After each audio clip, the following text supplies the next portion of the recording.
মোৰ নাম প্ৰাপ্তিপৰ্ণ শইকীয়া। মই এটি কবিতা আবৃত্তি কৰিম। কবিতাটিৰ নাম আমাৰ আইতা। কবি ডালিমী চলিহা। আমাৰ আইতা খুব ভাল, বহুত মৰম কৰে। মা দেউতাই খং কৰিলে চকু পকাই ধৰে। কোলাত তুলি চুমা খাই সাধু কথা কয়। কেতিয়াবা আকৌ সাধু বুলি নিজৰ কথাকে কয়। আইতা আমাৰ কইনা হৈছিল, ককা হেনো দৰা।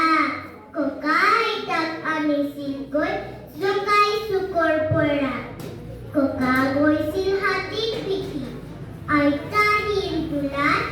আহিবৰ পৰত ভেকুৰী কান্দিলে সোমাই মাকৰ কোলাত। তেতিয়া হেনো আইতাৰ চুলি কিচ কিচকৈ ক'লা। মুখত বোলে দাঁতো আছিল চিকচিকীয়া বগা। আইতাহি কান্দি থাকে, ঘৰলে মনত পৰে। ককাৰ আইতাৰ বিয়াৰ দিনা ময়ো থকা হ'লে